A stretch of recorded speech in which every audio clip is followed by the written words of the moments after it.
Nous avions déployé du matériel électoral à l'extérieur et à l'intérieur du pays. En l'occurrence, les urnes, les isoloirs, etc. Ça, c'est le gros matériel. Et on a dit également qu'au niveau, on avait déjà déployé au niveau des 3 régions du Nord, mais ce matériel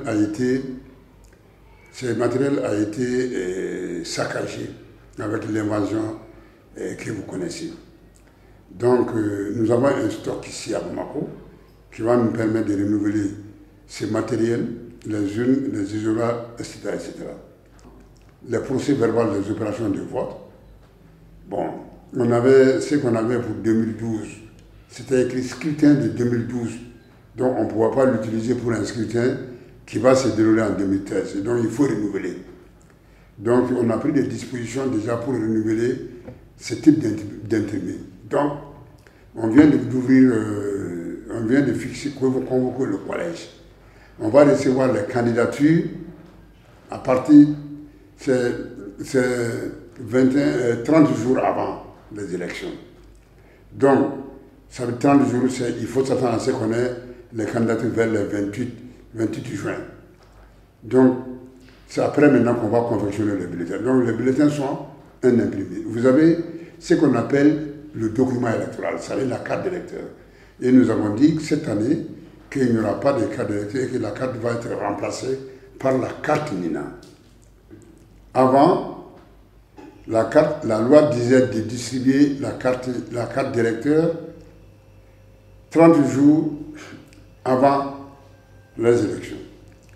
Maintenant, si on dit 30 jours, ça veut dire que si c'était dans l'ancien système, on devait commencer la distribution des cartes d'électeurs à partir du 26 juin pour l'arrêter le vendredi 26 juillet, soit 30 jours.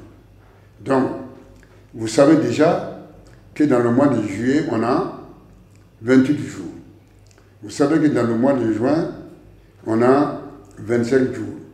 Donc, 25 et 26, ça vous fait 51 jours. Il nous reste 51 jours et pendant lesquels les cartes doivent être distribuées. Maintenant, moi, d'un moment à l'autre, il faut s'attendre à ce que les cartes arrivent à Bamako pour être distribuées. Le temps que les cartes arrivent, le temps qu'on les déploie dans les régions. Et donc, si tout va bien, et moi je crois qu'il n'y a pas d'inquiétude par rapport. Supposons, je prends un exemple, même qu'on commence la distribution des cartes le 20 juin, vous avez à peu près 38 jours pour distribuer la carte d'électeur. Et compte tenu du dispositif que nous avons mis en place, que nous allons mettre en place cette année, nous allons déployer des équipes qui vont aller vers les titulaires des cartes pour procéder à la remise.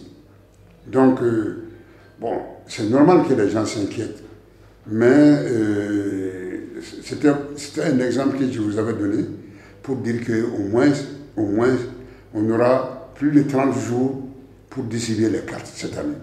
Ça veut dire que les choses vont aller vite et que bientôt on va recevoir les premières cartes.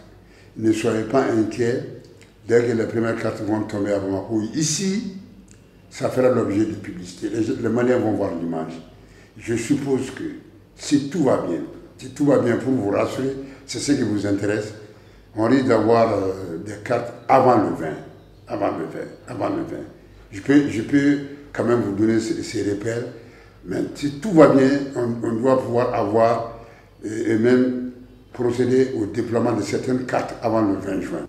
Le transport seulement, ce qui est retenu dans le budget, c'est à peu près 600 millions. Mais on trouve souvent que peut-être c'est sous-estimé. Vous savez, pour les Maliens de l'extérieur, nous avons ça dans notre système électoral. Mais pour certains matériels, on est obligé d'envoyer DHL. Et DHL facture au kilométrage. C'est du courrier express.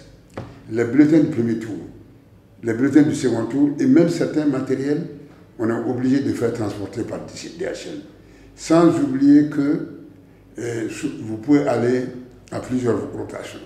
Vous savez, nous avons dit qu'il y a un certain nombre de matériels qu'on allait coupler pour transporter. Mais on a été obligé de découpler. Donc ça fera une rotation supplémentaire par rapport à... Au lieu d'une seule rotation, il faut deux rotations. Ça, c'est des choses, au départ, on peut faire un bon chemin, mais à l'arrivée, on est obligé de découpler compte tenu de la date de livraison de certains matériels. Donc, il y a ça. Et il y a ce qu'on appelle le coût d'acquisition du matériel. Donc, c'est tout cela ensemble qui donne un coût à la logistique.